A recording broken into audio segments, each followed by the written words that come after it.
Okay, Matthew. Thanks a lot. Matthew Lee, Inner City Press, on behalf of the Free UN Coalition for Access. I'd love to hear what an update about the Oromo protests. Oromo question, this is really, it has nothing to do with the UN, but you ask it. I mean, you could have asked me privately. I would have been very happy to deal with it. This is one of the issues that we'll have to handle, sort out.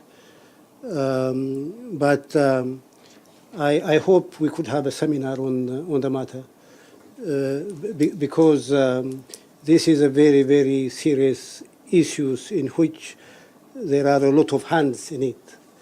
And the role of the social media has been extremely dangerous. And I don't want to get into the details, but there are also radio stations that have been fanning conflict in the country. That's why I really want to have a private discussion with you. But for now, this will suffice. Here's a hope that you guys will send out information as much as possible by email. Some countries have been very good at it, some have done less. The more you can do to let people know what the agenda is, what the documents are. But I wanted to ask you, I know that in your meeting with a non-member of the Council states, the issue of Myanmar was raised by the Bangladesh ambassador. And I wanted to know, do you think, even since the meeting, 46 people have been found dead in a river trying to get to Bangladesh.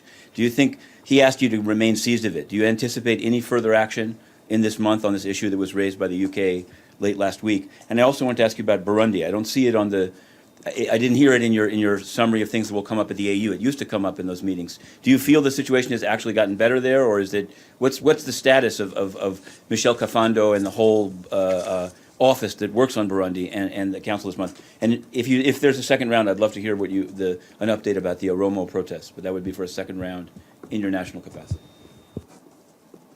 Mm-hmm. On the email, we will be very mindful of the need that you and your colleagues have. Therefore, we'll try to discharge our responsibilities as much as possible. On Myanmar, let's say there was consultation under AOB a few days ago. There was no outcome.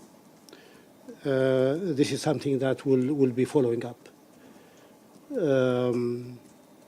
Even in our own national capacity, we have not made up our mind. I mean, we need to be better informed on the matter. On Burundi,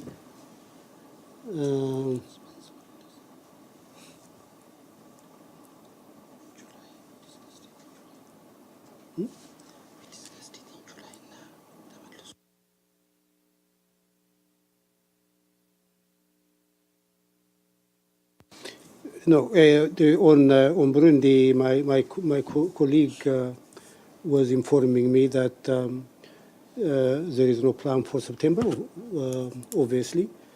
But in my own national capacity, in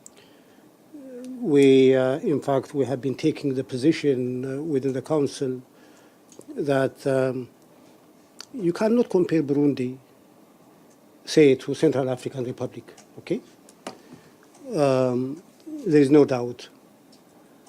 Burundi has very strong state institutions. And that's not to be belittled. And one of the major difficulties we have in Africa has to do with not having strong institutions, you see. When institutions collapse, when states collapse, the result would be even greater calamity in terms of human rights violations and humanitarian tragedies. Now, I'm not saying that Burundi does not have problems. What I'm saying is that we have to look at the situation in Burundi with realism and handle the matter with wisdom. That's what we try to do in our national capacity. That's where we are, really. The two Security Council sanctions experts that were killed in DRC, Michael Sharp and Zeta Catalan. I just wanted to know a couple. There've been the U.S. and Sweden have both said that they want a further investigation beyond the report that you guys got from DSS. Do you think this was going to require Security Council action to actually create a follow-up mechanism, or is it something the Secretary General can just do on his own? I think the Secretary General can do on his own. He might be contemplating to do precisely that. But let me say a few things on that. Really, I mean, the way the crime was committed, I mean, the bestiality, was so gruesome, It's absolutely critical that the perpetrators are held to account. That's going to be absolutely critical. On one hand, I mean, you feel there's a need for, working with the government. You cannot ignore the role of the government.